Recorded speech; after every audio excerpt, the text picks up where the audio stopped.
10 নম্বর আয়াত পর্যন্ত। আউযু বিল্লাহি মিনাশ শাইতানির রাজীম। বিসমিল্লাহির রহমানির রহিম। ومن الناس من يقول آمنا بالله وباليوم الآخر وما هم بمؤمنين يخادعون الله والذين آمنوا وما يخدعون إلا أنفسهم وما يشعرون في قلوبهم مرض فزادهم الله مرضا ولهم عذاب أليم بما كانوا يكذبون। সম্মানিত ভাই বোনেরা, আল্লাহ তাআলার প্রশংসা, দরুদ এবং সালাম আমাদের প্রিয় হযরত, আমাদের প্রিয় নবী সাইয়্যিদনা মুহাম্মদ সাল্লাল্লাহু আলাইহি ওয়াসাল্লামের প্রতি এবং আমাদের কাছে দ্বীনকে পৌঁছানো জিম্মাদারি নেওয়া সাহাবা, তাবেঈন, তাবে তাবেঈন, আইম্মায়ে মুজতাহিদিন সকলের প্রতি আমাদের দোয়া।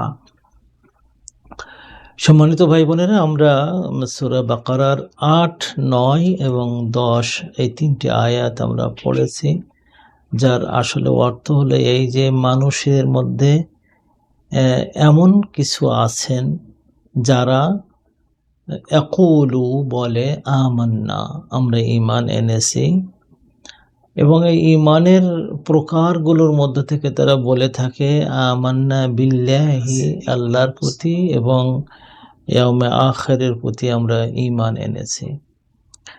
কিন্তু আল্লাহ তাআলা বলেছেন ওয়ামা হুম বিমুমিনিন, তারা আসলে ঈমানদার নয়। আল্লাহ বলেছেন ইখাদিউন আল্লাহ ওয়াল্লাযীনা আমানু, এই লোকগুলো তারা ধোঁকা দেয় আল্লাহকে এবং ধোঁকা দেয় মানুষদের যারা ঈমান এনেছে। ঈমানদারদের ধোঁকা দেয়, আল্লাহ তাআলাকে ধোঁকা দেয়। কিন্তু সেই ধোঁকা প্রকারান্তরে এমন হয়ে যায় ওমা ইয়াখদাউনা ইল্লা আনফুসাহুম, তারা ধোঁকাটা আসলেই দেয় তাদের আত্মার সাথে, আত্মাকে ধোঁকা দেয়।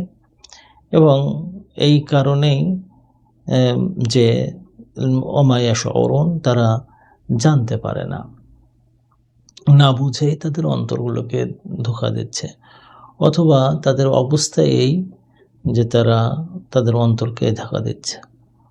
ফি কুলুবিহিম মারাদুন, তাদের অন্তরে রয়েছে রোগ, ফাজাদাহুমুল্লাহু মারাদা, তাদের রোগগুলোকে তাদের মাঝে আল্লাহ বৃদ্ধি করে দেন। ওয়ালাহুম আযাবুন আলীমুন, তাদের জন্য যন্ত্রণাদায়ক শাস্তি রয়েছে। বিমা কানু ইয়াকযিবুন, যে কারণে যে মিথ্যা কথা বলার কারণে তাদের এই শাস্তি রয়েছে। সূরা বাকারা এক অদ্ভুত সূরা, এটা মানুষকে 4 ভাগে বিভক্ত করেছে। মানুষ যারা পৃথিবীতে আছে, আদম আলাইহিস সালাম থেকে শুরু করে নিয়ে আজ পর্যন্ত এই পৃথিবীতে মানুষ যতগুলো বৃদ্ধি হয়েছে, কখনো বাড়ে কখনো কমে, কিন্তু তাদের সংখ্যা মানে শ্রেণীগত সংখ্যা 4টা। একটা হলো যে আল মুমিনুন আল খুল্লাসু, যারা হলো একবার মানে খাঁটি ঈমানদার, যাদেরকে কোরআন চালাতে পারে। এবং এটা একটা মজার বিষয় হলো কোরআন যাদের চালায় তারা জান্নাতে নিয়ে যায়, আর যারা কোরআনকে চালায় তারা জাহান্নামে যায়। কোরআনকে চালায় নিজের ইচ্ছা মতন। তো যারা মুমিনুন আল খুল্লাস, তাদেরকে কোরআন চালায়। তো এইটা হলো 1 নম্বর। 2 নম্বর ক্যাটাগরি হলো আল কুফারুল খুল্লাসু, যারা মারাত্মক কাফের এবং একেবারে খাঁটি কাফের। তারা নিজেদেরকেও প্রমাণ করে, নিজেদেরকেও দাবি করে যে তারা কাফের, তারা অস্বীকার করে কোরআনকে, সুন্নাহকে, ইসলামকে, এবং এই ক্ষেত্রে তারা কোনো রকম তাদের কোনো সমস্যা নেই, তারা এটা বলেই দেয় যে তারা আসলে কাফের। আর এর মাঝখানে এই 2 দল হলো খুবই ডিফায়ান্ট, খুবই সাহসী। ঈমানদারেরা সাহস নিয়ে জান্নাতের দিকে যায়, কাফেরেরা সাহস নিয়ে জাহান্নামের দিকে যায়, সাহস সহকারে। আর একদল লোক আছে যারা সাহস নাই, কিন্তু দুনিয়ায় তারা সুযোগ সন্ধান করার চেষ্টা করে। তো এই ক্ষেত্রে তারা ইমানদারদের কাছে আসে, আবার কুকাফেরদের পাশে থাকে। ইমানদারদের কাছে আসে এবং কুফফারদের পাশে থাকে। পাশে থাকতে যেয়ে তাদের 5টা এমন দোষ দেখায় যে দোষগুলো আল্লাহ তাআলা প্রত্যেকটাই অপছন্দ করেছেন। তো এদের কথাই এখন আলোচনা করছেন কাফেরদের আলোচনার পরে। দেখেন, আপনি যদি ইমানদারদের গুণগুলো দেখেন, 1 নম্বর গুণ হলো আল্লাযীনা ইউমিনুনা বিল গায়ব, গায়েবের প্রতি ঈমান আনা, ইয়াকুমুনাস সালাহ, নামাজ কায়েম করা, ওয়া মিম্মা রাযাকনাহুম ইউনফিকুন, এবং তাদের রিজিক দেওয়া যা হয়েছে সেখান থেকে তারা ব্যয় করে। 3, এই 3টি গুণ। তারপরে আল্লাযীনা ইউমিনুনা বিমা উনসিলা ইলাইকা ওয়া মা উনসিলা মিন ক্বাবলিক, আগে এবং পরে যত আয়াত নাজিল, বই নাজিল হয়েছে সবগুলোর প্রতি তারা ঈমান আনে। ওয়া বিল আখিরাতি হুম ইউকিনুন, এবং আখিরাতের প্রতি তারা বিশ্বাস রাখে। এই 5টা গুণ এই মানে মুমিনুন আল খুল্লাস, খাঁটি ঈমানদারদের। এবং এদের সম্পর্কে আল্লাহ তাআলা বলে দেন যে উলাইকা আলা হুদাম মির রাব্বিহিম ওয়া উলাইকা হুমুল মুফলিহুন। 2 নম্বর হলো কাফেররা, তাদেরও 5টা দোষের কথা এখানে আল্লাহ তাআলা বলছেন। 5টা দোষ আছে। একটা হলো যে যারা কুফরি করে, সাওয়াউন আলাইহিম আনজারতাহুম আম লাম তুনজিরহুম, ভয় দেখান আর না দেখান এটা তাদের জন্য সমান সমান হয়ে যায়। তাদের মন এত শক্ত যে ভয় দেখালেও তার কাজ হয় না, ভয় না দেখালেও কাজ হয় না। 2 নম্বর হলো তারা ঈমান আনার কোনো পথই তারা রাখে না, তারা এমন হয়ে যায় তারা ঈমান আনবে না। 3 নম্বর হলো এই যে খতামাল্লাহু আলা কুলুবিহিম, তাদের অন্তরগুলোতে একেবারে সিপি আটকানো, ওই অন্তর তারা বোঝার জায়গা রাখে না। তাদের কানগুলোতে তারা সিপি আটকানো, ওখানে হাদিস কোরআন শুনলে তাদের কানের ভিতরে যায় না। 4 নম্বর হলো যে তারা কোনোভাবে তাদের চোখগুলোকে তারা আল্লাহর কোরআন, আল্লাহর নিদর্শন তারা দেখে না, গিশাওয়া, পর্দার আটকানো। আর 5 নম্বর হলো আযাবে আলিমের মধ্যে সবসময় থাকে তারা। এই 5টা দোষ নিয়ে এই শ্রেণী তারা কাফের, এবং তাদের এত স্পষ্ট তাদের এই দোষগুলো যে এখানে কোনো রকম খুঁজে পেতে বা এরা এই দোষ নিয়েই তারা থাকে এবং গর্ববোধ করে। এবং এরা কিন্তু কখনো নিজেদেরকে ঢাকে না, তারা একেবারে মানুষের সামনে বলে বেড়ায়। আর যে পরের যে 3য় গ্রুপ, যেটা এরা হলো মক্করবাজ, ধোঁকাবাজ। এরা কখনো সত্য কথা বলে, কখনো মিথ্যা কথা বলে। তারা সামনে যেয়ে একরকম হয়, পিছনে গেলে আর রকম হয়। এই মারাত্মক ধরনের এরা হলো দোষী, সাংঘাতিক দোষী। এবং আল্লাহ তাআলা এদের সম্পর্কে লম্বা আলোচনা করেছেন। এদেরকে মুনাফিক বলা হয়, এদেরকে আল্লাহ তাআলা মুনাফিক বলেছেন। এদের সম্পর্কে আল্লাহ তাআলা 4টা সূরা নাযিল করেছেন। একটা হলো সূরা বাকারায় ব্যাপক আলোচনা, সূরা নিসাতে অনেক আলোচনা। সূরা নিসাতে তাদের সম্পর্কে এত সুন্দর তাদের যে মানে বর্ণনা দিয়েছেন, তাজ্জব হয়ে যেতে হয়। সূরা তাওবাতেও আল্লাহ তাআলা মোটামুটিভাবে তাদের কথা খুব ভালোভাবে উল্লেখ করেছেন। এবং 4র্থ সূরা হলো সূরা আল মুনাফিকুন। সূরা আল মুনাফিকুন ওদের নামেই একটা সূরা হয়েছে, কিংবা বলতে পারেন তার সাথে আর একটা সূরা যদি যোগ দেন, সূরা আহজাবেও তাদের সম্পর্কে মোটামুটি বলা হয়েছে। এই 4টা বিস্তারিত আর একটাই হলো সামান্য মুনাফিকদের সম্পর্কে বলেছে। এদের সংখ্যা ছিল পুরুষদের মধ্যে 300 আর মেয়েদের মধ্যে থেকে 170। এই 470 জন আল্লাহ রসুলের যুগে এমন মুনাফিক ছিল যাদের কথা আল্লাহ তাআলা মানে হুযায়ফা ইবনুল ইয়ামানকে বলে দিয়েছিলেন যে তোমার এই নামগুলো দিয়ে গেলাম তোমার কাছে। তো এটা এমন গোপন যে তুমি কখনোই মানুষের কাছে এই নামগুলো প্রকাশ করবে না। উনি ওনার জীবদ্দশায় কি মানে কাউকে এই নামগুলো প্রকাশ করে যাননি। হযরত ওমর উনি বলেন যে আমি যখন দেখতাম কোনো মানুষ মারা গেছে আল্লাহ রসুলের পরে, হুযায়ফা ইন্তেকালের আগ পর্যন্ত, তো মদিনাবাসী যত লোক আছে এর মধ্যে কোনো লোক মারা গেলে আগে দেখতাম হুযায়ফা নামাজ পড়তে যাচ্ছে কিনা, জানাজা পড়তে যাচ্ছে কিনা। যদি হুযায়ফা যাচ্ছে শুনেছি তা সেখানে আমি যেতাম, আমি যেই নামাজ পড়াতাম। আর হুযায়ফা যদি বলে আমি যাব না, তা আমি যেতাম না, কারণ সে মুনাফিক।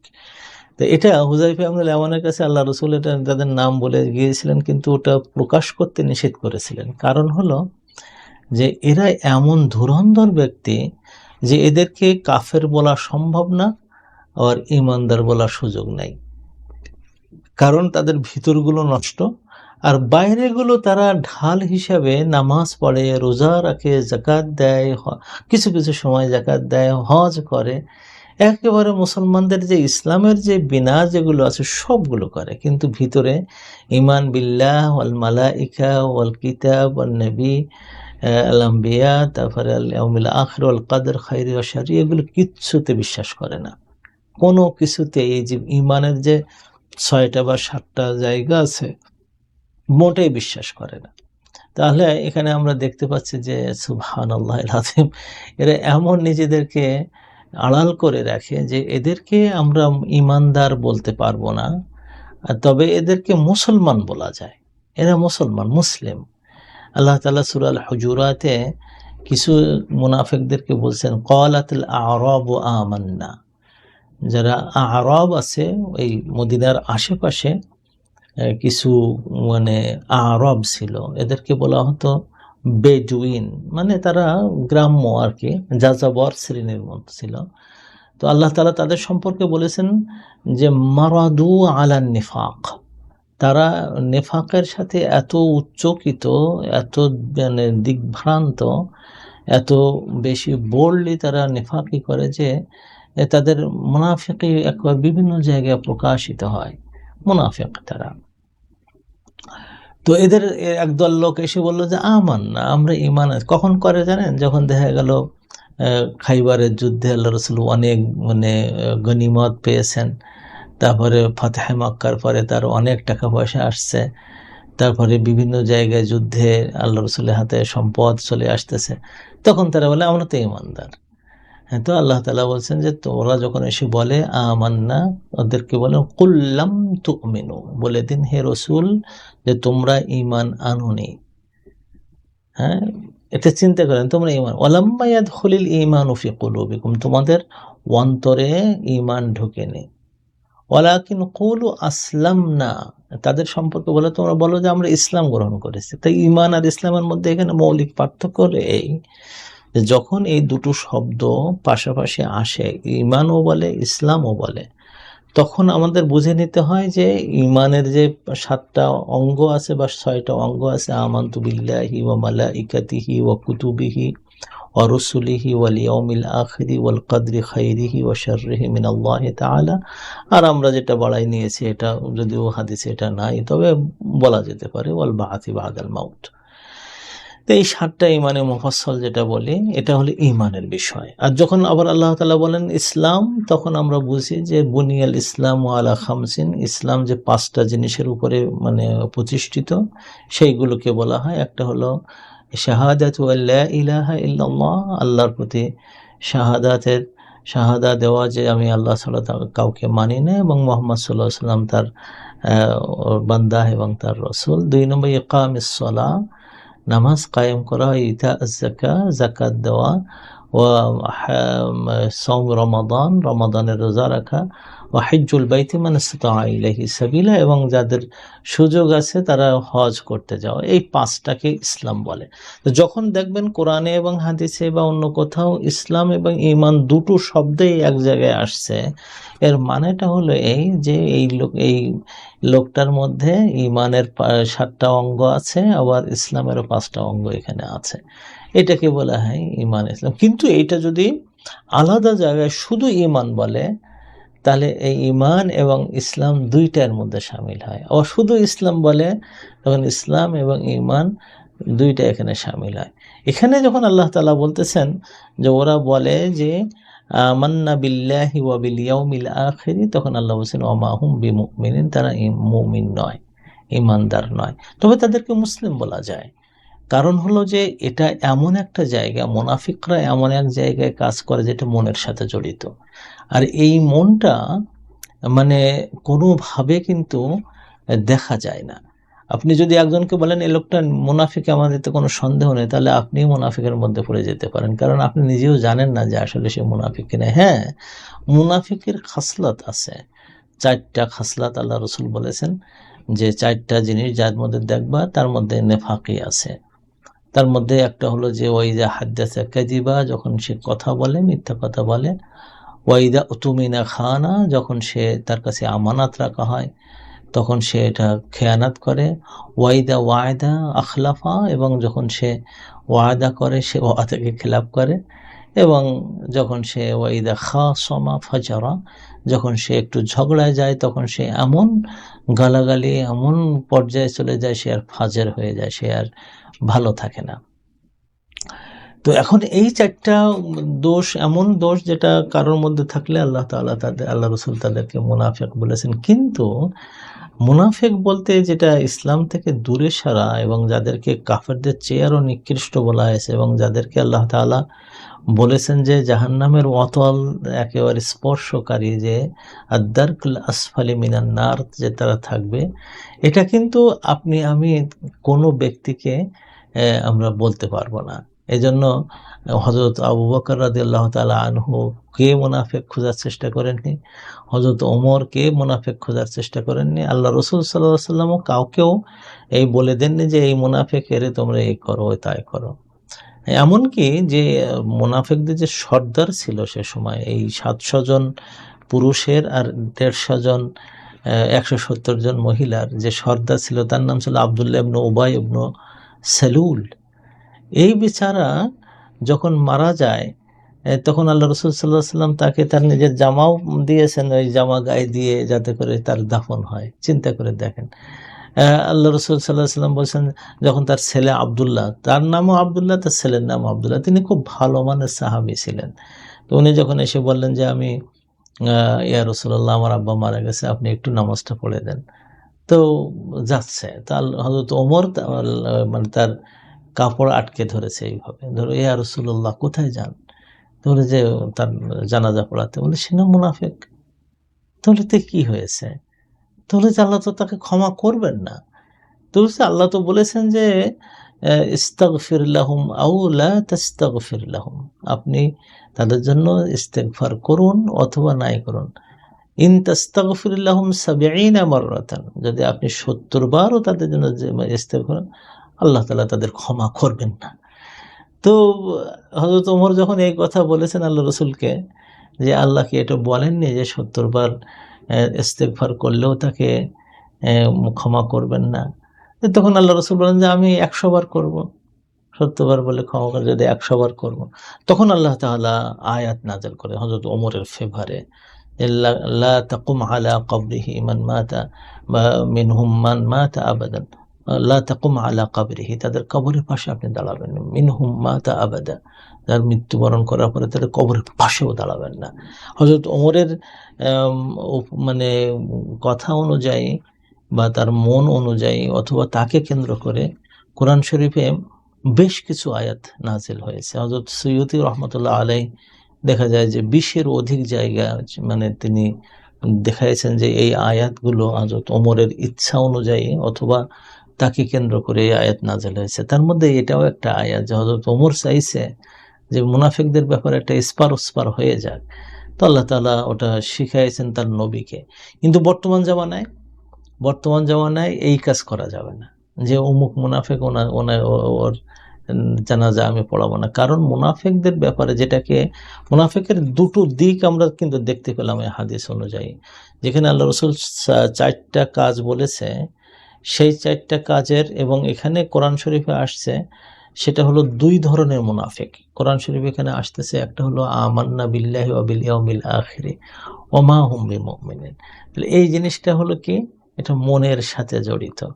এখন এই জায়গাটা, এটাকে বলা হয় আল মুনাফিকুনা ফিত তাওহীদ ফিল আকীদা, আকীদার ক্ষেত্রে মুনাফিক, এবং এরাই হলো কখনোই জান্নাতে যাবে না।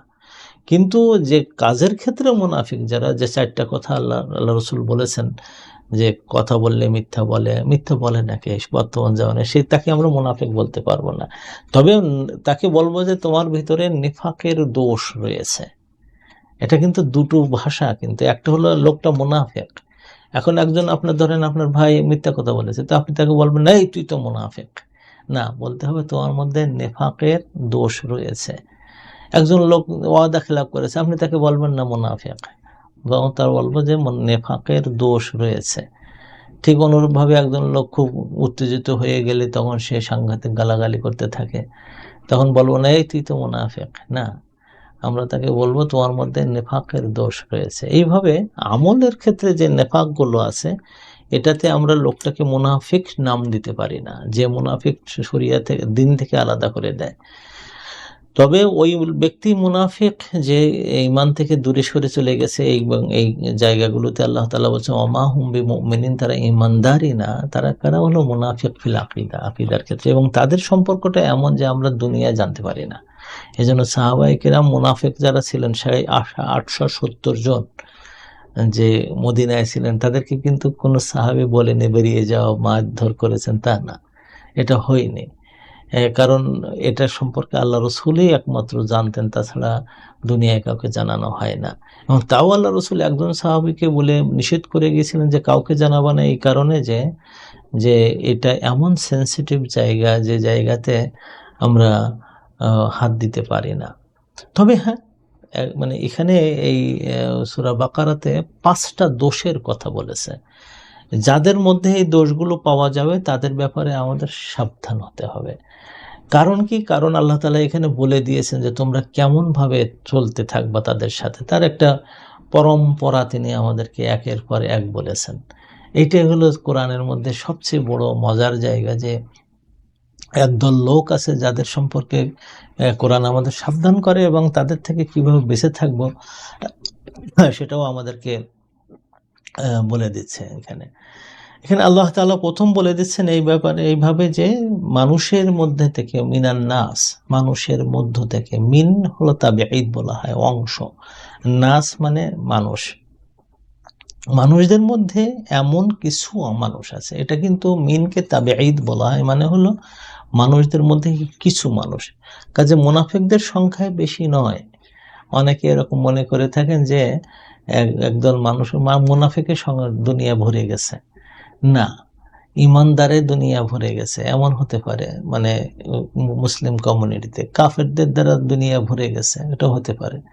কিন্তু আমরা যে কথায় কথায় বলি যে মুনাফিকের সমাজ ভরে গেছে, না, এটা আমরা ওইভাবে বলি না। আল্লাহ তাআলা আমাদেরকে এই বুদ্ধিটা দিচ্ছেন যে দেখো তোমরা ভয় পেও না, এরা কিছু কাওয়ার্ড মানুষ, এরা কিছু কাপুরুষ মানুষ, এরা কুফরি করে তাও ওরা প্রকাশ্যে আসতে চায় না, ইমান করে তাও ওরা প্রকাশ্যে আসতে চায় না, সব সময় গোপন থাকতে চায়। এরা এই সমাজে থাকা না থাকা সমান, এদেরকে থাকতে হয় তাই থাকে, কিন্তু এরা সমাজ বিনির্মাণ করে না। সমাজ বিনির্মাণ করে হয় কুফরি শক্তি অথবা ইসলামী শক্তি। পৃথিবীতে ইসলামী শক্তি যখন সমাজ বিনির্মাণ করে তখন সে শান্তি আর কুফরি শক্তি সমাজ বিনির্মাণ করলে সেখানে দেখা যায় যে অশান্তি আর অশান্তি। বর্তমান পৃথিবীতে যদি আমরা তাকাই, হয়তো কয়েকটা দেশকে দেখতে পাবো যে একটু কিছু ভালো আছে ইমানের বলিয়ান হওয়ার কারণে, আর বাদ বাকিগুলো তো কুফরি শক্তি সেখানে আছে। যা হোক না কেন, মানে কাফের মুনাফিকদের ব্যাপারে, কাফের এবং মুসলমানদের মাঝখানে যে দল থাকে যারা একবার লা ইলাহা উলাই ওয়ালা ইলাহা মুযাবযাবিনা বাইনা যালিকা, তারা একবারে মুসলমানদের সাথে যুক্ত হয় দিনের বেলা, আর রাতের বেলা যে কাফেরদের সাথে যুক্ত হয়, লা ইলাহা উলাই ওয়ালা ইলাহা উলাই, তারা বিপদে পড়ে, খুব বেশি, অনেক বেশি বিপদে পড়ে। যা হোক, আল্লাহ তাআলা আমাদেরকে এদের সম্পর্কে, মিনান নাস, মানুষদের মধ্যে, আর নাস শব্দটা বহু বচন, এটা কিসের থেকে তো মানে শব্দটা আসছে, কেউ কেউ বলেন ইনসিয়ুন থেকে আসছে। ইনসিয়ুন মানে হলো মানুষ। তো যদি ইনসিয়ুন শব্দটা বলি আল উনসু থেকে আসছে, অথবা কেউ কেউ বলেছেন উনাসুন থেকে আসছে, উনাসুন থেকে নাসুন আসছে। যেমন খাইরুন আসলে ছিল আখিয়ারু, হামজা একটা ছিল, কিন্তু বেশি বেশি ব্যবহার করার কারণে খাইরু বলি। আমরা শাররু বলি, আসলে ছিল আশারু, কিন্তু বেশি বেশি ব্যবহার করে বলি ওদের শাররুন বলি। নাসুন শব্দটা উনাসুন, এর আসল দুটো অর্থ আছে। একটা অর্থ হলো যে ইনসিয়ুন বা উনসুন মানে হলো মানে আদর পাওয়া, ভালোবাসা, উনসুন ভালোবাসা।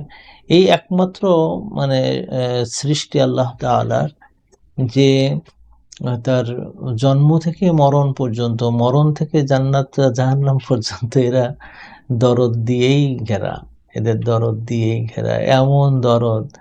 আপনি একটা গরুর বাছুরকে দেখবেন যে তার প্রতি কি দরদ, কয়েকদিন মাত্র দুধ খাওয়া হয়ে গেল আর ওই বাছুরটাকে কোনোদিন তার মা মনেও রাখে না। যদি একই গলা থাকে তা মনে থাকে, আর যদি ওটা চলে যায়, কোনোদিন কোনো গরু জিজ্ঞেস করেনি আমার ছেলেটাকে বা আমার মেয়ে বাছুরটাকে কোথায় দিয়ে আসছো, জিজ্ঞেস করার প্রয়োজন মনে করে না ও। কোনো গরু আমাকে বলিনি কোনোদিন, আব্দুল সালাম তোমাদের বাড়িতে আমার একটা নাতিন হয়েছিল, সেই নাতিনটা কোথায় রেখে এসেছো? কারণ অনসুন নাই ওদের মধ্যে, প্রাণীদের মধ্যে এটা থাকে না। হ্যাঁ, তারপরে অন্যান্য সৃষ্টির মধ্যে কোনো গাছ কোনোদিন বলিনি যে আমার নাতিন যে গাছটা আছে ওই গাছটা আমার তলায় নিয়ে এসো, আমি তাকে আদর করে রাখতে চাই না। এই আদরটাও সৃষ্টিজীবের মধ্যে থাকে না।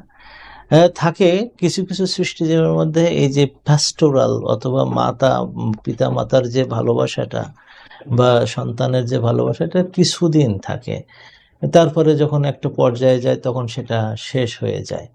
অদ্ভুত ব্যাপার। কিন্তু মানুষের যত বাড়ে, যত বয়স বাড়ে তত দরদ বাড়ে।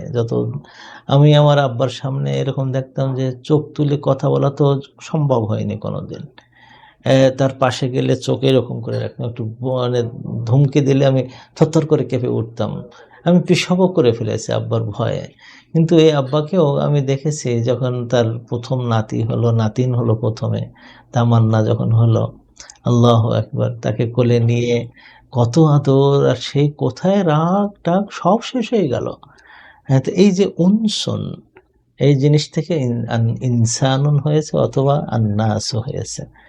অথবা এর আরেকটা অর্থ আছে, এটা হলো নিসিয়ান থেকে আসা। নিসিয়ান মানে ভুলে যাওয়া। এই একমাত্র প্রাণী যে মানে যা করে তার অধিকাংশ ভুলে থাকে, যা করে তার অধিকাংশ ভুলে থাকে। আমার কাছে যদি জিজ্ঞেস করা হয় আব্দুল সালাম গতকালকে যে কাজগুলো করছিলে এখন লেখো, তা আমি ম্যাক্সিমাম 10-15টা লিখতে পারবো, অথচ কাজ আমার দ্বারা হয়েছে প্রায় 500 মতন। আমার আমার 500টা কাজ আমার সমস্ত অর্গান করেছে, কিন্তু আমার ম্যাক্সিমাম মনে আছে 10-15টা। এবং এইটা যদি না হতো তাহলে মানুষ আর এই দুনিয়ায় থাকতে পারতো না। তার ব্রেন যেভাবে কাজ করে এবং এর ভিতরে যে এত মানে শরীরের ভিতরে এত সেলফ কনফ্লিক্টিং যে সমস্ত আইডিয়াজ আছে, তাতে কোনো মানুষ পাগল হওয়া ছাড়া কোনো উপায় ছিল না যদি না ভুলতো। এবারে যে সমস্ত মানুষগুলো বেশি ভুলতে পারে অতীত, সেই সমস্ত মানুষগুলো বেশি আনন্দ করতে পারে দুনিয়ায়। আমি দেখেছি ওই মানুষগুলো, একজন ভাইকে আমি সেদিন দেখলাম, বলতেছে তার বয়স এখন 60-এর উপরে হয়ে গেছে, তো বলতেছে যে আমার দুনিয়ায় কোনো বন্ধু নাই। তা বললাম বলেন কি, আপনি সিলেটে এত নামকরা মানুষ, চিটাগাংয়ে এত নামকরা ছিলেন, আপনি লন্ডনে এত নামকরা মানুষ, তা আপনার কোনো বন্ধু নেই কেন? তাহলে কারোর সাথে আমি বলতে পারি না। কেন বলতে পারেন না? তাহলে আমি কারো ক্ষমা করতে পারি না, আমার সব মাথার মধ্যে টিক টিক টিক টিক করে লেগে থাকে। আমি বললাম যে এই লোকদের জীবনে কোনো সময় বন্ধু হয় না। যে যত ভুলতে পারে, ইনসান হতে পারে, তার তত বন্ধু হতে পারে। এটা হলো নিসিয়ান থেকে আসা, নিসিয়ান থেকে আসা। এই জন্য আল্লাহ তাআলা আমাদের এই নিসিয়ান জিনিসটা এমন যে আল্লাহ তাআলা আমাদের শিখাই দিয়েছেন যে তোমরা আল্লাহর কাছে দোয়া করবা মাঝে মাঝে, রব্বানা লা তুআখিযনা ইন নাসিনা আও আখতানা। ও আল্লাহ, যদি আমরা কোনো জিনিস ভুলে যাই অথবা ভুল করি, ভুলে যাই এবং ভুল করি, ভুলে যাই মানে সেটা করি না, আমার করার কথা ছিল এখন তো আমি করতে পারিনি, ভুলে গেছে। আর আখতানা মানে ভুল, আমি কাজটা করেছি কিন্তু ফলাফল ভুল হয়ে গেছে। মানে নামাজ পড়তে গেছি 4 রাকাত হয়ে গেছে 3 রাকাত, পরে যে 2-3 দিন পরে যে মনে পড়ছে ওখানে তো আমি 4 রাকাত পড়ার কথা ছিল, আমি 3 রাকাত পড়েছি, বা এরকম একটু ভুল আসছে, ওটা আখতানা বলা হয়। এটা মানে করা হয় কিন্তু সেখানে ভুল। তো ইনসানের এই যে ভুলের এই যে ক্রান্তিটা এবং এই ভুলের যে ফলাফলটা, এটা হলো একজন ইনসানকে ইনসান করে রাখে, তা না হলে শেষ হয়ে যেত।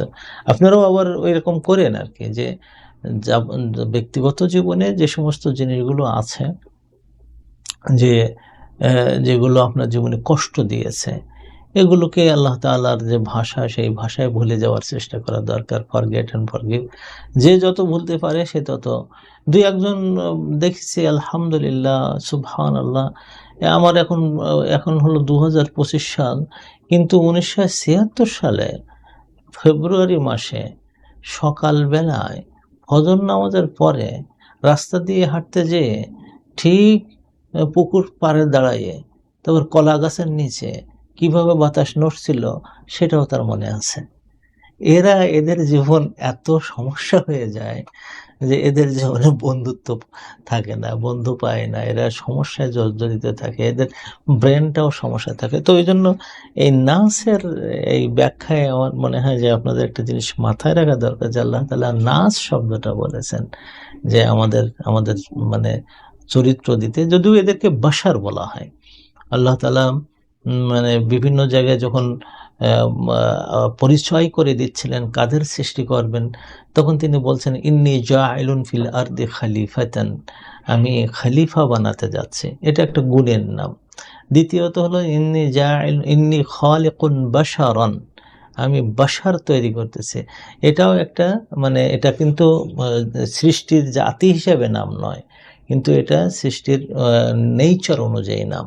আগেরটা হলো গুণ হিসেবে নাম। খলিফা, সে হবে, তার এমন জোর থাকবে যে সে ডিসিশন মেকিং করতে পারবে, সে নেতৃত্ব দিতে পারবে, তার কর্তৃত্ব থাকবে, সে সমাজ পরিচালনা করবে, সে সন্তান লালন পালন করবে, সে পরিবার দেখাশোনা করবে, সে কোম্পানি দেখাশোনা করবে, সে দুনিয়া চালাবে।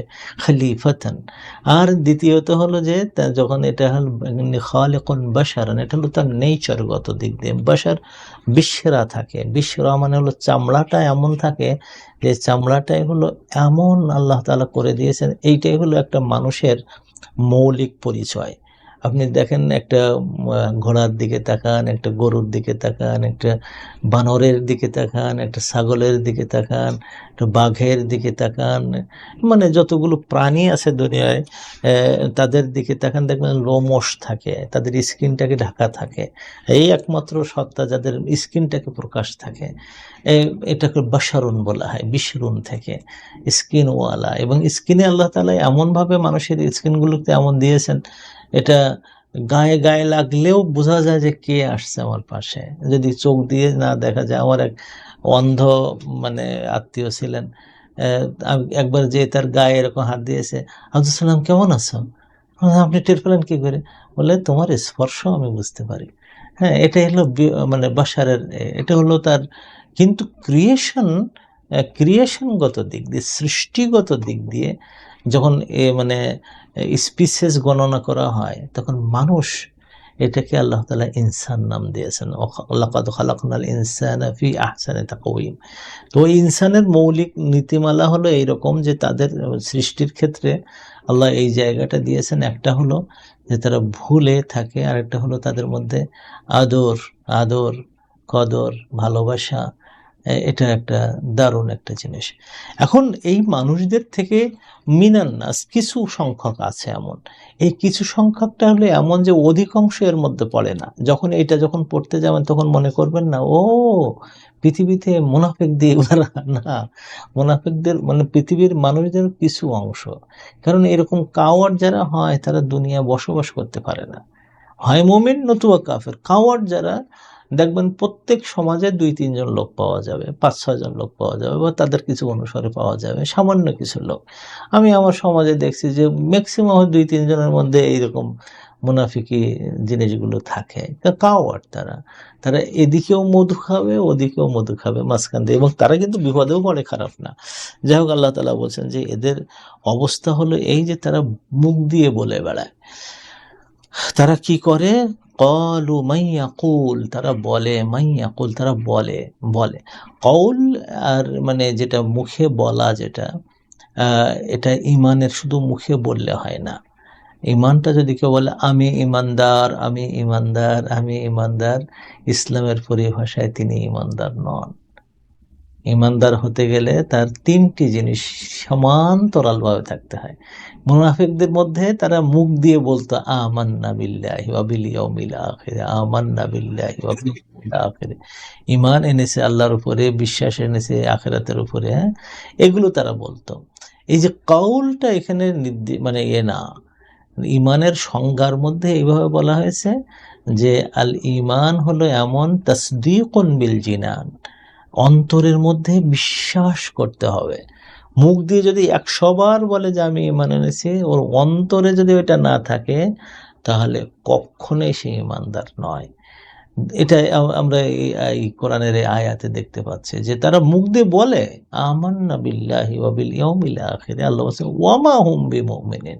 এটা এক জায়গায় না, কিন্তু কোরআনে বিভিন্ন জায়গায় সূরা হুজুরাতের আয়াতও আপনাদের শোনাইছি। ২ নম্বর হলো যে ইকরারুন বিল লিসান, এই যেটা করেছে তারা, যেটা করে যে মুখ দিয়েও আমাদের স্বীকার করতে হবে। এমন যদি হয় যে আমি ঈমানদার, আমি দুনিয়ায় কাউকে বলবো না, তাই ঈমানদার হিসেবে তাকে সমাজে গ্রহণ করা হবে না। একজন লোক একেবারে খুব সুন্দর বিভিন্ন মুসলমানদের সাথে সাথে ঘুরে বেড়াচ্ছে, আমরা কিন্তু তাকে চ্যালেঞ্জ করবো, আপনি কে? তা জিজ্ঞেস করছেন কেন? না, জিজ্ঞেস করতে হবে, আমার জিজ্ঞেস করতে হবে আপনি কি ঈমানদার? হ্যাঁ ঈমানদার, তাহলে আমাদের সাথে বসেন।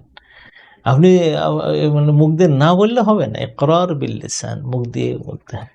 আর ৩ নম্বর হলো আমালুন বিল আরকান, যে আমার যতগুলো অঙ্গ প্রত্যঙ্গ আল্লাহ তাআলা দিয়েছে তার সাথে আমল রয়েছে, সেটা ঠোঁটের হোক, সেটা জিহ্বার হোক, সেটা হাতের হোক, সেটা পায়ের হোক, সেটা কপালের হোক।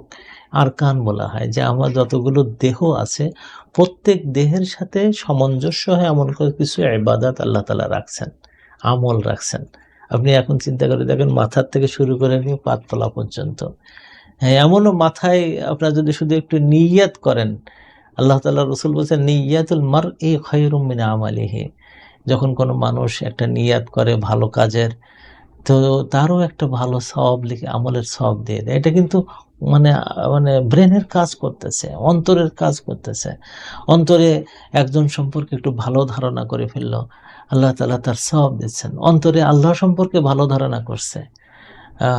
একজন সাহাবী বলছেন মরণের আগ দিয়ে যে আমার সবচেয়ে ভালো লাগতেছে এই যে আমার অন্তরটা বারবার সায় দিচ্ছে যে আমি যত বড় গুনাহগার হই না কেন, আমার আল্লাহ তাআলার আফু হলো অনেক বেশি।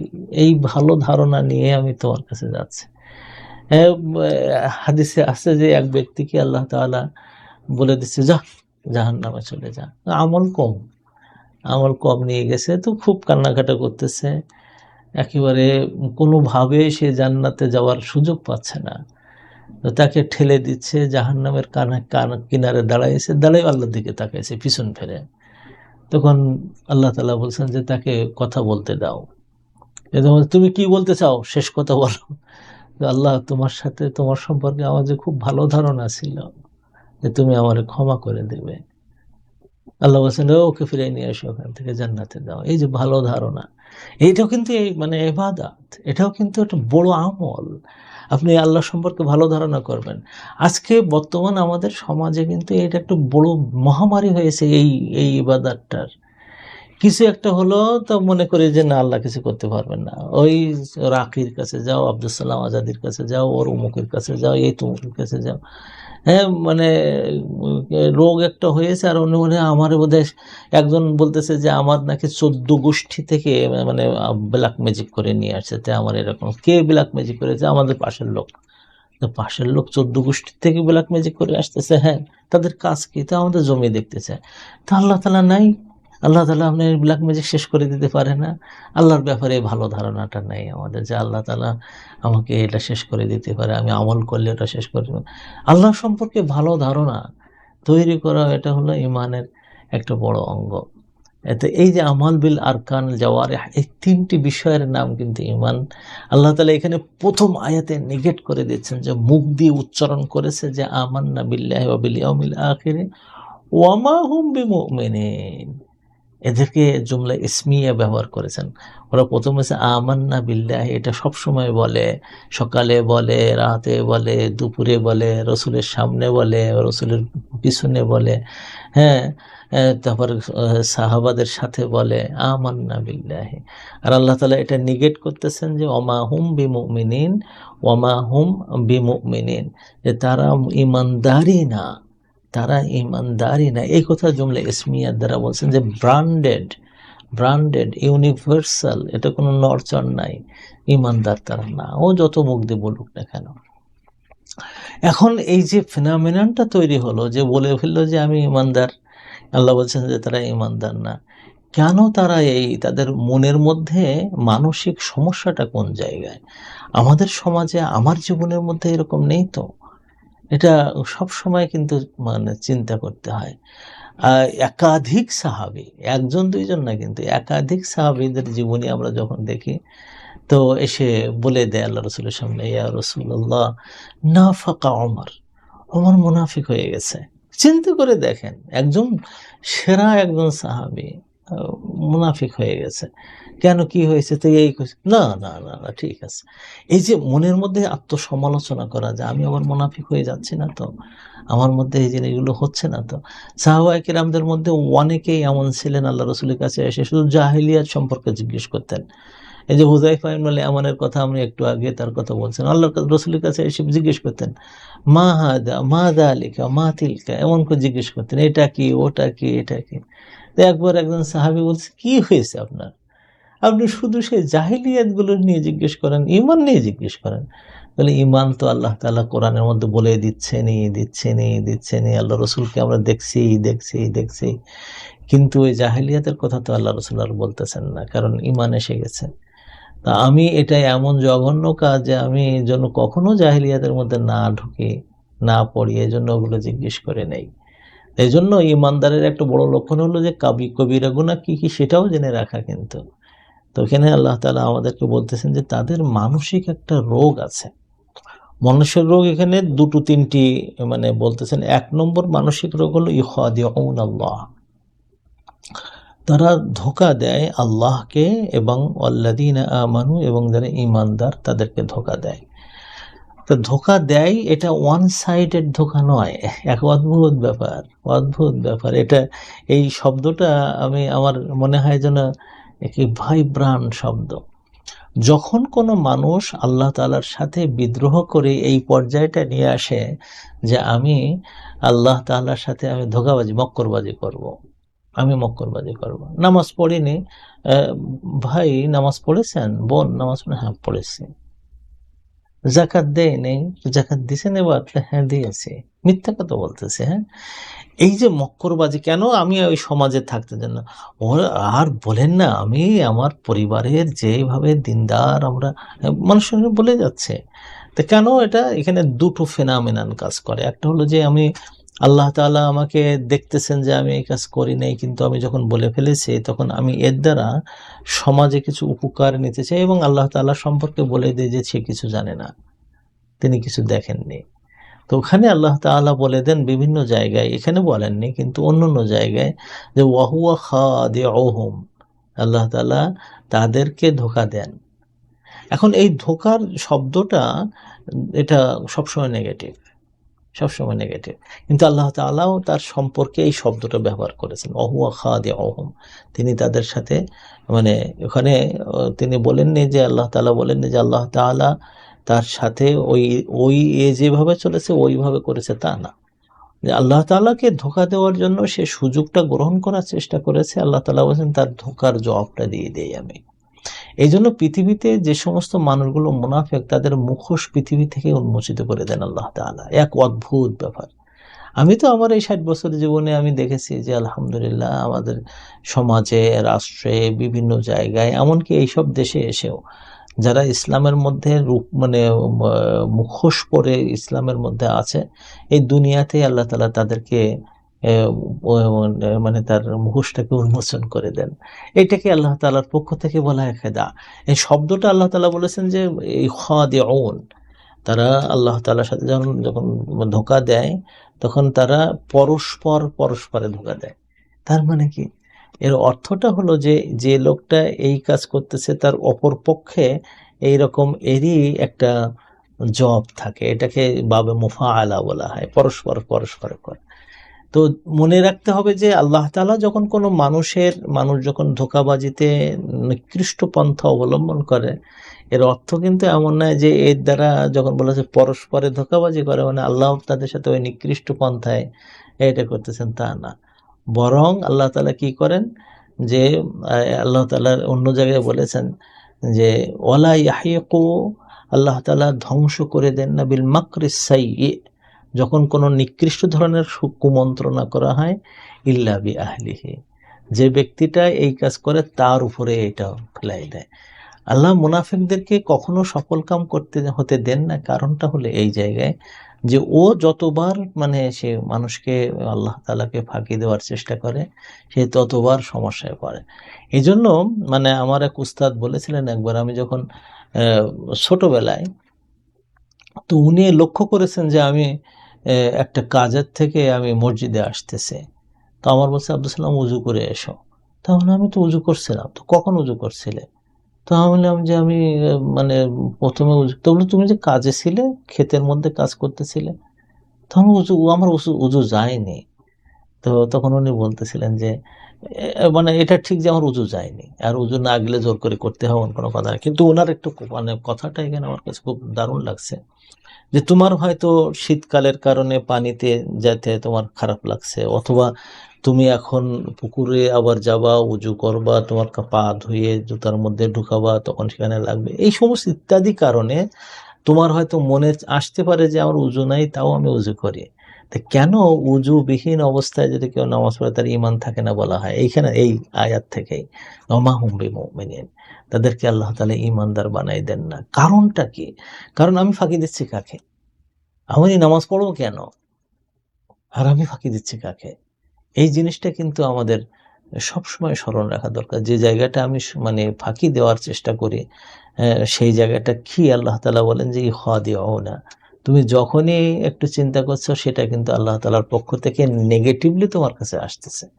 তুমি যেমনভাবে নেগেটিভলি যাচ্ছ, আল্লাহর কাছ থেকে কিন্তু নেগেটিভলি আসতেছে। এজন্য কোনো বান্দা যখন একটু একটু এগিয়ে যায়, আল্লাহ তাআলা তার দিকে একটু একটু এগিয়ে যায়। এই এগিয়ে যাওয়াটা একটা হলো নিকৃষ্ট ফলাফল নিয়ে আল্লাহ তাআলা তার দিকে আসে, আর একটা উৎকৃষ্ট ফলাফল নিয়ে তার দিকে আসে। এমনকি একজন বান্দা যখন তার মানে আল্লাহর দিকে যখন এক বিঘত পরিমাণে এগিয়ে আসে, আল্লাহ বলেন যে আমি রহমত নিয়ে তোমার কাছে এক হাত এগিয়ে আসে। কোনো একটা মানুষ যখন এক হাত নিয়ে এগিয়ে আসে, আল্লাহ তাআলা তার কাছে এক বাহু পরিমাণ এগিয়ে আসেন।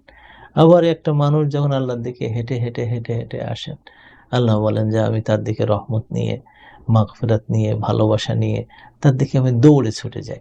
এইটা হলো ইখাদিউনার একটা বড় মানে কনোটেশন, এবং এটা হলো আল মা'নাল ইদাফি এখানে, যে যখনই মুখাদাআত করার চিন্তা করতেছে এই ধরনের লোকগুলো, তখন তার মাথায় রাখতে হবে তুমি কিন্তু লড়তেছো আল্লাহ তাআলার সাথে। সেদিন আমাদের শেখ আব্দুল কাইয়ুম একটা প্রশ্নের উত্তরে বলতেছিলেন যে তুমি এই ছোট্ট মানুষ হয়ে একটা ছোট্ট রোগের সাথে তুমি যখন চ্যালেঞ্জ আসে, তুমি তার সাথে মানে জোর করে পারো না, তোমার শরীর ভেঙে যায়, নষ্ট হয়ে যায়। হ্যাঁ, এত বড় তোমার শক্তি, কিন্তু তুমি শেষ হয়ে যাচ্ছ, নষ্ট হয়ে যাচ্ছ, এইরকম হয়ে যায়। আর তোমার কি সাহস, তুমি আল্লাহ তাআলার সাথে তুমি যুদ্ধ করার জন্য প্রস্তুত হচ্ছ? হ্যাঁ, যখন তুমি সুদের মধ্যে যাও, ফাইদানু বিহারবিম মিনাল্লাহি ওয়া রাসূলিহি, মনে রাখো তখন তুমি আল্লাহ এবং রাসূলের সাথে যুদ্ধে তুমি চলে যাচ্ছ। এত সাহস তোমার হলো কি করে? আল্লাহ তাআলা এখানে এই যে ইখাদিউনাল্লাহা ওয়াল্লাযীনা আমানু, আল্লাহর সাথে তারা মক্করবাজি করতে, আল্লাহ তাআলার সাথে ধোঁকা দিচ্ছে তারা। হ্যাঁ, আবার কি ওয়াল্লাযীনা আমানু, ঈমানদারদের, ইমান, যদিও তারা মানে তাদের অন্তরটা থাকে যে আমি ইমানদারদেরকে করব, কিন্তু ইমানদারদের মনের মধ্যে ওর সম্পর্কে ভালোবাসা উঠে যায়, ভালোবাসা উঠে যায়। আমাদের এক মানে গ্রামের এক লোক ছিল, দেখলাম যে আমার উস্তাদ তার সম্পর্কে কোনো ভালো ধারণা করতেছেন না। আমি এবার গেলে তো পীর সাহেবকে জিজ্ঞেস করলাম যে উস্তাদ, তো আমার বন্ধু মানুষ, আপনি তার সম্পর্কে এত বলেন কেন? আব্দুল সালাম, ওই বন্ধু বলো আর যাই বলো না কেন, যতক্ষণ আমি মরণের লাশ হব তখন তার কিন্তু কোনো কাজ আসার মতন আমার কোনো বন্ধু ছিল না। সে কারণটা কি? সব সময় আমার এই বন্ধুত্বটাকে সে সমাজে তার উপকার হাসিলের জন্য ব্যবহার করছে, আল্লাহ তাআলাকে খুশি করার জন্য করেনি। এই যে ঈমানদারদেরকে ধোঁকা দেওয়া, কারণ হলো যে যখন দেখেছে এই লোকের সাথে একটু সম্পর্ক থাকলে আমার কোনো না কোনো উপকার হবে, আমার কোনো না কোনো একটা আসবে, তখন তার সাথে সম্পর্ক রাখা, এটাকে ইখাদিউনা বলেছে। কারণ কি? কারণ এখানেও পরস্পরের অর্থ আসে কেন? এ তো একদিক দিয়ে ধোঁকা দিচ্ছে। আল্লাহ বলছেন, না, না, ওই যে লোকটার সাথে এই মক্করবাজিটা করলো, যে ভাওতাবাজি করলো, যে ধোঁকা দিল, যে ডিসিপশনে গেল, যে ওই লোকের অন্তর থেকে ভালোবাসাটা উঠে যায়। চিন্তা করেন, এমনও মানুষ আছে যে তাকে একদিন না, এক নজর না দেখলে শুধু মনটা ছটফট ছটফট করতে থাকে, কোথায় আছে, কেমন আছে। দ্বিতীয় দিনে টেলিফোন করে, ভাই কেমন আছেন আপনি, কথা হয় না অনেকদিন, মনটা ছটফট করতেছে। এটা হলো মানে একে অপরের ভালোবাসার জায়গা। কিন্তু ওই একই ব্যক্তি, প্রায় একই রকম সম্পর্ক, দীর্ঘদিন পর্যন্ত 10 দিন কথা হয় না, ভাই উনি কেমন আছেন তা তো জানি না, খোঁজ নিচ্ছেন তো না, কেন নেননি, তাহলে নিতে মন চায় না। ওইটা হলো ওই জায়গাটা, এইটাকে বলছে ইখাদিউনা, তারা একে অপরে মুখাদা করে। কিন্তু তারা ধোঁকাবাজি করে আল্লাহ তাআলার পক্ষ থেকে, যে ধোঁকাবাজিটা ওটা ওই অর্থের ধোঁকাবাজি না। আল্লাহ তাআলা তাদের ধোঁকাবাজির উত্তর দেন এবং সেখানে তারা শাস্তি ভোগ করে। আর মানুষের পক্ষ থেকে ধোঁকাবাজি হয় না, মানুষের পক্ষ থেকে মন থেকে তার প্রতি ভালোবাসা, সম্মান এগুলো উঠে যায়। অদ্ভুত ব্যাপার। কোরআনের এই শব্দগুলো যদি আপনারা দেখেন, শেষ পর্যন্ত তাদের কি হয়?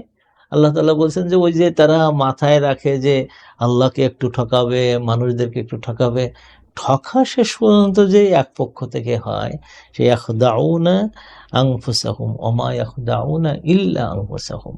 এর অর্থটা হলো ইয়াখদাউনা আনফুসাহুম, তারা আসলে ধোঁকা যা দেয় তাদের নিজেদেরকে দেয়, এবং সেটা এমন হয় যে তারা ওয়া মা ইয়াশউরুন, ওরা বুঝতে পারে না, তাদের অবস্থা এমন হয় যে তারা বুঝতে পারে না। তো আল্লাহ তাআলা আমাদেরকে এই যে জায়গাটা নিয়ে এসেছেন আমাদেরকে বুঝাতে, যে দেখো তোমরা যদি বেশি চালাকি করো আল্লাহ তাআলার সাথে, তাহলে তোমরা দেখবা যে কি অবস্থা ঘটছে। কালকে আমি রাত্রে একটা বিষয় নিয়ে চিন্তা করতেছিলাম, যে একজন লোক আমার কাছে টেলিফোন করেছে, পাগলের মতো কাঁদছে। আমি তাকে চিনি, তার পরিবারকে, তার স্ত্রীকে চিনি, তার সন্তানগুলোকে চিনি, কিন্তু কাঁদছে। কি সমস্যাটা কি? তাহলে আমার মেয়ের তো বিয়ে হলো না, 35 বছর হয়ে গেছে, আর এখন তো সে ধ্বংসের দিকে চলে যাচ্ছে। ছেলেগুলো তো খুব ক্ষতি হয়ে যাচ্ছে, তারা তো লেখাপড়া কি শিখতেছে কি না শিখতেছে, দিনের পথে বিন্দু মাত্র নাই। উস্তাদ একটু আমার জন্য দোয়া করেন, আমার ধ্বংস ছাড়া কিছু নাই। আমি বললাম, না আপনার না 2-3টি বাড়ি আছে এখানে? তাহলে ওইটাই তো, আমার তো কোনো অভাব নাই। তা আমি শুধু একটা জিজ্ঞেস করলাম যে আপনি, আপনার স্ত্রী যখন বিয়ে শাদী হয় তো মোহরানা কত ছিল? 5 লাখ। দিয়েছেন? না এখনো দেওয়া হয়নি। কেন দেননি? তো ও তো এক সংসারে আছে। হ্যাঁ, আমি তাজ্জব হয়ে যাই যে আমার বিয়ে করার উদ্দেশ্য হলো এই যে আমার অন্তরে আনন্দ আসবে, ভালোবাসা আসবে, আমি একটা জোড় পাবো, এবং এই জোড়ের মাধ্যমে আমি একটা বংশ পরম্পরা তৈরি করে দেব। আদমের একটা সন্তান আমার ঘরে আসবে, হাওয়ার মতন একটা মেয়ে আমার কাছে আসবে। আমি যখন জান্নাতে যাব ওরা আমাকে টেনে টেনে জান্নাতের দিকে নিয়ে যাবে। আর আমি বিয়ে করার প্রথম দিন থেকে ধোঁকাবাজি শুরু করে দিয়েছি। يخادعون الله والذين آمنوا وما يخدعون إلا أنفسهم। একেবারে লিখে রাখুন যারা এই ধোঁকাবাজির মধ্যে থেকে যায়। দিলাম না, প্রথম রাত্রে যে বোর কাছে যে পা দোকান ধরে, তো কি পা ধরো কেন, তো বলে যে তোমার সাথে 10 লাখ টাকা কাবিন হয়েছে, ওটা দিতে পারবো না। তো তো বউ দেখে যে হারে প্রথম রাত্রে একটা স্বামী পেলাম, তাও যদি এইরকম নিকৃষ্ট হয়, তা দরকার নেই, দরকার নেই। আর তো আনন্দ দেখে ঘেরা, হ্যাঁ আমার বউ 10 লাখ টাকা মাফ করে দিছে। আরে বেটা, এই যে মুখাদাটা করলে, এই যে খেদাটা করলে, ওটা যে তোমার সন্তানের উপরে পড়ে গেল, ওটা তোমার মেয়ের উপরে পড়ে গেল, ওটা তোমার মার উপরে পড়ে গেল, তোমার বাবার উপরে পড়ে গেল, একটা সংসারের উপরে, মানে যা জ্বলন্ত আগুন, জল করা আগুন তোমার ঘরের মধ্যে ঢুকাই ফেললে, এর উপায় কি হবে? এজন্য মুখাদার যত সূরত আছে দুনিয়াতে, সেটা হলো এই ওমা ইয়াখদাউনা ইল্লা আনফুসাহুম। মনে রাখবেন সব সময় সব সময় খুব বুদ্ধি করে জমি, তোমার ছোট ভাই একটু বুদ্ধি কম বলে তার কাছ থেকে জমি একটু বেশি নিলে, বোনগুলোর কাছ থেকে জমিগুলো ফাঁকি দিয়ে নিয়ে নিলে, তুমি অনেক টাকা পয়সার মালিক হয়েছে, কিন্তু তোমার ঘরে যে আগুন, অমা ইসলিহ ইল্লান্নার ফি বুতুনিহিম ইল্লান্নার, তোমার অন্তরের মধ্যে আগুন ছাড়া তো আর কিছুই ঢুকাচ্ছ না। এই জিনিসগুলো আমরা বুঝতে পারি না। মুনাফিকদের বা মুনাফিকি আচরণের মধ্যে আল্লাহ তাআলা কোনো সময় কোনো বারাকা দান করেননি। আল্লাহ তাআলা এই আয়াতগুলো আমরা যেন বুঝতে পারি। এখানে আল্লাহ তাআলা বলছেন ওমা ইয়াশউরুন, তারা বুঝতে পারে না। আমি যখন বিভিন্ন লোকের কাছ থেকে জিজ্ঞেস করি, উস্তাদ আমি কোরআন শরীফ পড়তে ভালো লাগে না কেন? আরে ভালো লাগে না, তখন আমি এটা ওটা গল্প করি, তার সাথে গল্প করে দেখি যে সব জিনিস বেরিয়ে আসতেছে। এক মেয়ে আমার কাছে জিজ্ঞেস করেছে, আমি তালাক নিয়ে ফেলেছি। তো তালাক নিয়ে ফেলছেন কেন, কি হয়েছে, তার সমস্যাটা কি? তো গল্প করতে করতে এমন যে আপনার মতন লোক ওই ধরনের ভালো লোকের ঘরে থাকবে কি করে? মানে এই যে ধোঁকা দেওয়ার প্রবণতা যার মধ্যে থাকে, আল্লাহ তাআলা তাদের জীবনে শান্তি দেয় না। তৃতীয় বিয়ে পর্যন্ত হয়েছে শান্তির জন্য, কিন্তু হয়নি শেষ পর্যন্ত। হ্যাঁ, হয়নি। পুরুষের ক্ষেত্রেও ঠিক ওই রকম হয়েছে। প্রথম বিয়েটা কি সুন্দর, কত ভালো জায়গায় বিয়ে হয়েছে, একেবারে এলাকার সেরা আলেমের মেয়ে, এই খুব সুন্দর জায়গায় বিয়ে হলো, আর শান্তি আর শান্তি। এরপরের মধ্যে ধোঁকা দেওয়া শুরু হয়ে গেছে, আল্লাহ তাআলা ওই জীবনের মধ্যে শান্তি উঠাই দিয়ে দেয়। এজন্য আজকের এই আয়াতটা হলো নিফাকের প্রথম দোষ, এবং সেই দোষটা মানুষের জীবনে কেমন ডেভাস্টেটিং একটা ফ্যাক্টর হয়ে দাঁড়ায়, তার কথা আল্লাহ তাআলা এই আয়াতের মধ্যে বলে দিয়েছেন। ভাই বোনেরা, আমি গুনাহগার মানুষ। কোরআনের এই আয়াতটা যেদিন আমি পড়েছি, আমার গা থরথর করে কেঁপে উঠছে, যে পৃথিবীর যে সমস্ত মুনাফিকরা এই চিন্তা করে দেয় যে আমার মতন বুদ্ধিমান আর কেউ নাই। হ্যাঁ, আমাকে মানে আওয়ামী লীগও আমাকে কি সুন্দর ভালো যত্ন করে, জামাত ইসলামী আমারে যত্ন করে, বিএনপি আমারে মাথায় তুলে নেয়, আমি সমাজের অনেক বড় কিছু, আমি অমুক করি, আমি তুমুক করি। এক ধরনের কিছু মানে খুব ভালো বুদ্ধিমান লোক আছে বাংলাদেশে সহ বিভিন্ন জায়গায়, কিন্তু দেখা যায় যে ইমান এবং কুফরের কোশ্চেনে যখন তারা কম্প্রোমাইজ করে ফেলে, হায় হায় রে, তাদের জীবনটা কিন্তু একেবারে সাংঘাতিক খারাপ অবস্থা ছিল। মরণের আগ দিয়ে তারা বুঝতে পারে যে কি বানাই গেলাম সন্তানদেরকে, কি বানালাম আমি আমার স্ত্রীকে, কি করলাম আমার এই সন্তান এবং ভাই বোনদেরকে, আর আমি কি পাচ্ছি এখন। এই জায়গাটা আল্লাহ তাআলা আমাদেরকে এই 9 নম্বর আয়াতে বলে দিয়েছেন। আগামী সপ্তাহে ইনশাআল্লাহ আমরা আলোচনা করব যে মনের রোগ যাদের আছে, অনেকে কিন্তু এই বিপদে পড়ে গেছেন যে আমি তো মানসিক রোগী হয়ে গেছে। ইমানদারেরা সাধারণত মানসিক রোগী হয় না। তো মানসিক রোগী হয়ে যাওয়ার পরে কিন্তু বলা যায় না তুমি কাফের হয়ে গেছো, থেকে মানসিক রোগী হয়ে গেছে না, বরং এটা কেমন হয়, কিভাবে এটাকে উত্তরণ হয় মানুষের মনের মধ্যে, আগামী আয়াতে আল্লাহ তাআলা খুব সুন্দর করে বলে দিয়েছেন। তো আমরা আগামী সপ্তাহের তাফসীরের দাওয়াত দিচ্ছি আপনাদেরকে। আল্লাহ আপনাদের সবাইকে ভালো রাখুন। তো মানে কিউএনএস একাডেমির জন্য আপনারা দোয়া করবেন, আল্লাহ তাআলা যেন আমাদের এই প্রতিষ্ঠানটাকে খুব দ্রুত একটা ইউনিভার্সিটির দিকে আমাদের রূপদান করার মতন সুযোগ আল্লাহ তাআলা করে দেন। আমাদের এখানে যে চ্যারিটি আমরা অনুমতি পেয়েছি, এবং সেখানে আমাদের কিছু ভাই বোন চাচ্ছি যাদের সংখ্যা অন্তত কয়েক হাজার হয়ে যাবে ইনশাআল্লাহ, আপনারা ডাইরেক্ট ডেবিট করে দেবেন। এবং আমরা যে সমস্ত বড় বড় কাজে হাত দিয়েছি, তাতে যেন আমরা কোনো সময় এই অনুভূতি যেন হয় না যে না, আমি টাকা পয়সার জন্য আমি এগোতে পারছি না। এই জন্য আপনাদের জাকাতের টাকা, আপনাদের সাদাকাতের টাকা, আপনাদের যদি কোনো সময় কোনো মান্যত করেন এরকম টাকা, আমি আমার ছোটবেলায় দেখেছি যে আমার আম্মা টাকা দিতেন মাদ্রাসায়। তা বললাম যে তুমি জয়নগর মাদ্রাসায় প্রত্যেক মাসে এত টাকা দাও। তো বলেছে তুই জানিস, এখন যখন এই সমস্যায় পড়ছি, আল্লাহ তাআলার কাছে আমি কিছু মাদ্রাসায় দান করার চিন্তা করছি, দেখি যে আমার বিপদটা আল্লাহ তাআলা দূর করে দিয়েছেন। এই জন্য আপনারা যারা এখানে আছেন, আপনারা সব এগিয়ে আসবেন ইনশাআল্লাহ। জানুয়ারি থেকে আমাদের ভালো ভালো কোর্স কিন্তু শুরু হচ্ছে, বিশেষ করে আলিমিয়া কোর্সটা আমরা আলহামদুলিল্লাহ জানুয়ারির 1 তারিখ থেকে, প্রথম সপ্তাহ থেকে আমরা শুরু করতে যাচ্ছি, এবং একেবারে আধুনিকতম উপায়ে আমাদের এক বোন এবং কিছু ভাই বোন তার সাথে যুক্ত হয়ে আমাদের বোনের জন্য দোয়া করবেন। আমার সিফাত আফা বলে তাকে ডাকে, এবং তিনি এবং তার পরিবার মোটামুটি কিউএনএস কে সাথে করে নিয়েছেন এবং কিছু ভাই বোন এখানে যুক্ত হয়েছেন। সুবহানাল্লাহ! একেবারে তাদেরকে যদি দেখেন তো মনে হবে যে আল্লাহু আকবার, আল্লাহর বান্দা কাজ করতেছেন। আপনারা এখানে সহযোগিতার হাত বাড়িয়ে দেবেন এবং এখানে ছাত্র হয়ে যাবেন, পড়াশোনা করবেন, জানার চেষ্টা করবেন ইনশাআল্লাহ। আমাদের লুগাতুল কোরআন কোর্স আসতেছে, তাজউীদুল কোরআন কোর্স আসতেছে। তারপরে হলো বাচ্চাদের জন্য আমরা আলিমিয়া খুলেছি আরকি, ছোটদের আলিমিয়া। এরপরে অ্যাক্সেস টু আলিমিয়া, আলিমিয়া করার আগে এসেনশিয়াল কিছু জ্ঞান তাদের শেখার জন্য আমরা সেই কোর্সগুলো চালাচ্ছি। আমাদের এখানে টিচার্স ট্রেনিং কোর্স আছে। যদি টিচার্স হন ইনশাআল্লাহ, আল্লাহ তাআলা এই জিনিসগুলো যদি শিখে নিতে পারেন, পৃথিবীর সব মানুষের কাছে কোরআনের কথাগুলোকে একেবারে মনোহর দৃষ্টিতে সুন্দরভাবে অত্যন্ত উন্নত মেথোডোলজিতে আপনি তার কাছে এই জ্ঞানটা শিখাই দিতে পারবেন। তো আপনারা সেখানে অংশগ্রহণ করবেন ইনশাআল্লাহ। আল্লাহ তাআলা আপনাদের সবাইকে ভালো রাখুন। আমরা মানে অনলাইন থেকে লাইভ থেকে আমরা এখন জুমে আসতেছি। আল্লাহ আপনাদের সবাইকে ভালো রাখুন। আমরা জুমে এখন জুমটাকেই অন করছি।